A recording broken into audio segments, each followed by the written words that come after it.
All right, welcome everyone. We're Semblance of Sanity. I'm Caleb. I'm Jacob. And we're here for Saiki K, Season 1, Episode 12. Let's get more of this awesome show. Inject it straight into our veins. Yes, like a jet black wing. That's right. I think this is time for Shun Kaido to have his next stage and his ascent to power. I think that does make sense because, he's been convinced that he does actually have abilities by Saiki. So, might as well take that to the next extreme. What kind of crazy thing will Saiki be forced to do that he will then save his life or think save is his his own power? His ego or what have you. Oh no, he wouldn't bother to save his ego. Well, that's what he did, literally, to give him powers. It's kind of what he did, right? I mean, like, it wasn't really to save his life. Right, the snake wasn't a real problem. No, not at all. Not in the slightest. No, of course not. Yeah. No. But we could get maybe some more Geo.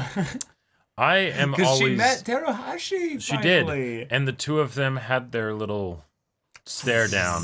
And then, of course, the confusion.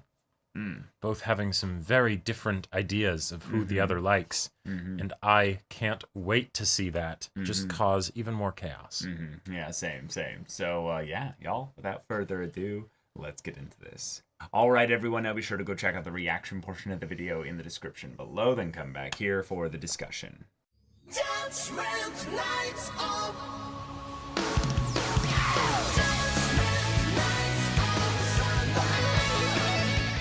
All right, now we're starting a serious arc now. We've got ourselves a school trip that leads to potential beach episode and potentially also a full-on, like, main storyline plot problem conflict Right, thing. because you disappeared the hotel. Because Teruhashi removed one of your pins. Right, and allegedly, that hotel was full of the students. Now, not necessarily all of them. Teruhashi might not have been in there. That's true. Reita wasn't in there. Teruhashi is not nearby. But she might have just taken it as like a keepsake, like exactly. Hold on to this, Right. God only knows what would have happened if she had taken both of them out. Oh no, yeah. Because her logic was, well, if he turns over, in his sleep, right, it could hurt him, But right. I gotta say though, far and above the actual trip itself, my favorite part of this episode was all of the antics leading up to the trip. Yeah. Like what groups will we be in? Yes. Oh no. Like that was glorious. And then the girls being like, okay, so we're gonna get into their group this way, and this is how it's all gonna work, right? You're going to ask the guy you like so directly, forward. as expected of Chio. Way to go, girl. Yeah. Because now that they don't think that the other person likes Saiki, they can cheer them on rather than getting jealous and all of that stuff, right? Yeah. And also, it's something that makes it so that they don't have to do anything, but they still get to go in Saiki's group. But then the idea of like, oh no, the poor girl, I forget her name, Mera. Oh, she's going to go with them. Oh, but wait, she's working 1 billion jobs to try and save up the money. Makes sense, With the jackhammer and the muscles. That was so cool. And then she didn't catch enough tuna to make enough money. Yeah, like the flips so on the get flips. Paid, except out like one fish or something. Right, so there's the drawing of the names, right? To be like, okay, which group goes with which group, right? Teruhashi makes a request of God because she's a cute, good girl, right? And it works. It actually works. Saiki switches the writing on the notes, of course. But, then when they get their group of girls, it's like, oh, wait, well, if you want, we can swap, Because you don't want to be with Nendo, which is, wow, really? Really? Did you know how hung Nendo is? My man's sporting a 9-inch dick or something. Like, holy shit. And we know what his testicles look like because we see his chin all the time. But it's true. So okay, there you go. Saiki gets thwarted, even though he absolutely uses his psychic powers, right? But then Mira can't go. Oh well, I guess that's how it is. And but that happens. Yeah, it's. But then Teruhashi's brother is like, how dare you, right? You were clearly trying to perv on her. Yes, with all these very specific scenarios and everything, and it's like, no, that's not, why would people do that. Yeah, if anything, he ruins the boys' special stealth, with the periscopes. I love that they brought the periscopes because, like, all those times when you see, like, anime characters that are like, we've been looking forward to this. We're going to peep on the girls. It's like, well, okay, if you are going to do that, don't you, like... Don't you realize it's not, like, actually easy to do? Right, so it's like, oh, okay, these guys came prepared. 3 big-ass periscopes. I've studied the layouts of this. Yes. And no, Saiki just turns them, right? Yeah. He doesn't it felt like a less dramatic version of the peeping attempts in Fumoffu, where instead of I forget his name in main character in Fumoffu needing to like do all this crazy stuff to thwart the peepers, right? Nope, it's just as simple as just some telekinesis, right? No. But then the giving of the ticket to Mira because he feels bad that she won't be able to go, and then it's also a way to just keep the brother out of things. Like, I love that on a character level, on a plot level, and on like a don't have the annoying, creepy brother around too much level, right? Yes. Because like having him as like a joke, okay, cool, fine, whatever, right? Fine. But you don't want it to overstay its welcome, right? There are other characters we would much rather spend time with. Like Mira. There you go. Right? Perfect. That was wonderful, and yeah, Saiki, okay, maybe this is going to be annoying, but he does care. He does care. And god damn it, he is the don't touch me, I'm keeping this plane aloft. He really is. He actually was. That was so funny because when they're like, "Oh, a psychic on a plane," for like the title of the skit episode or what have you, and I'm like, "Why is that relevant? Why is that like oh?" And like my brain immediately flashed to the joke of the character who's like they're sweating, and in order to mask the fact that they're actually afraid of flying on the plane, they're like, "Don't talk to me. I'm keeping the plane aloft right now," And it's like. Yes, okay. Sure you are. And now Saiki actually is. Yep. He is actually doing it. And a good thing, too, because apparently they were on Flight 815. Yeah. And while it might not have been from L.A. to Sydney, or Sydney to L.A., point is, bad stuff was going to happen. There was an island somewhere in the ocean, and they were going to crash. But... It was clearly, like, willing, like, Saiki, like, please come here and replace me. Please come here and replace me. Please come here and replace me. Damn it, what the fuck? Right. Maybe next time, remember me.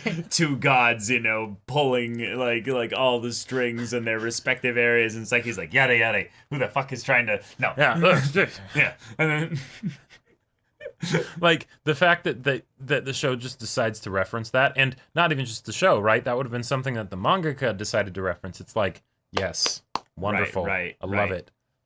Because when we show the image here of them actually like beach or stuff, Flight ASO 815, God damn it. Yep. Oh yeah. Because it's flight. I think it's either Flight 714 or 715 that was the original like unlucky plane number before really? Lost, and then Lost did 815, and that was their thing there because they wanted to have it be 4, 8, 15, 16, right with the numbers and all that. Yeah. But interesting. Shunkaido's stupid lingo stuff where he that was a fun like take on the Chuny stuff. The Chuny stuff that is different but absolutely makes sense with his character, right? Right. Because different lingo in like an area, sure.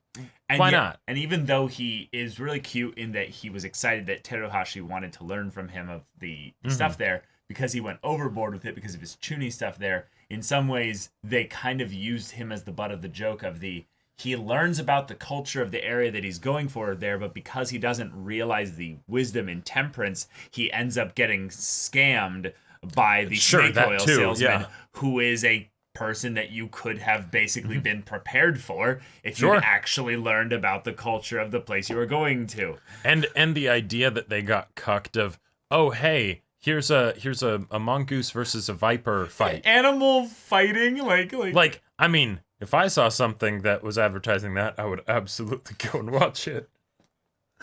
But then the idea of, wait, why is nobody here? Sure. Like, why are we the only people here? Oh, because it's just a recording. Well, there you go. Yeah. Oh, man. But here we are. Yeah. The hotel is gone. And Saiki needs to figure it out. And Reita is here, Probably because he got a warning from a spirit, like, get out. Get out. Right. Shit's going wild out in the beach, man. No, see, he was also trying to do like some peeping or something. Of course, yeah. That makes sense. Yep. You are Also, dirty shizno. Even though it was a small bit, I loved seeing Saiki's parents while he's on the trip, and the dad is like lying on the lap of the mom, just being like, I wonder how Saiki's doing. I honestly thought they were going to use this as the Saiki's out of the house. Oh, the music is... Because he's psychic, we have to be very far away. Like, we can't just be quiet. That doesn't work. That doesn't work. Yeah. And we can't just be like, Saiki, can you please turn off your telepathy for like... Saiki, that ring that you have Babe, that blocks are we gonna telepathy? be an 8-minute thing or a 38-minute thing? And she's like, let's go for 38 minutes. It's been a while. It's been a while. Why don't you spend the night at Nendo's? Can you imagine basically Saiki just being like, yada yada, I forgot my toothbrush. And he teleports back and he's like, fuck. And then yes, that's exactly what's going on. Teleports back so fast. Like, right. I wouldn't be surprised if, no, because subject matter, I don't know. If there was a point where, as a skit, like if that was like they would subtext, make fun of it. Yeah, like make fun of it without actually, obviously showing it or whatever. Of course, but like the Saiki, can you go spend the night at Nendo's? Like I could kind of see that, and then him just being like, I have to put up with Nendo for all night, and he's like, hey, buddy, oi, yeah, let's stay late up at night and. I don't know what Nendo does. What is Nendo? Right. What does Nendo do when he's alone or thinks he has like a best friend nearby? You know? Like, we're going to Okinawa. I'm excited to see hot babes and shoot guns. Wait. We're not going to America. Nendo thinks he's going to the U.S. Oh, God. Wait. Nendo is operating off of old U.S. invading, like, the Pacific with World War II and everything and the whole Okinawa shit. So he's like, clearly this was taken over by the U.S. like 60 years ago or something. And it's like, fucking hell, Nendo. Oh, man. Yeah. Oh, my God. This episode was all kinds of crazy. Yeah. And yet, it made me so excited for the next episode. Yes. In a way that this show hasn't really done much because... Like, I'll be excited for the next episode because it's like more Saiki K, right? Right. But this is like, no. There are specific things that I'm actually like, wait, is this going to happen? Mm-hmm. How are they going to get the hotel back? How is Saiki going to keep his powers a secret from everybody? What are going to be the complications that come in as a result of the way he smooths and Teruhashi potentially things over? Knowing some things now that this because has happened. Like any time that Saiki has like a close brush with his friends finding out about, or his acquaintances finding out about, his powers. Right. Things always escalate as far as the energy in the situation, right? True. Teruhashi and Chio still have like misunderstandings about who the other person likes, right? So something as big as this, like who knows what's going to happen from that? Lasting consequences. Yep, and we still haven't had the beach scene. Nope. Like, no, we have to have one. Yeah. Why else would we be here? Because we already covered it because Chiho had the bathing suit on, and then she flashed herself in it. So there you go, right? That she flashed herself. Yeah.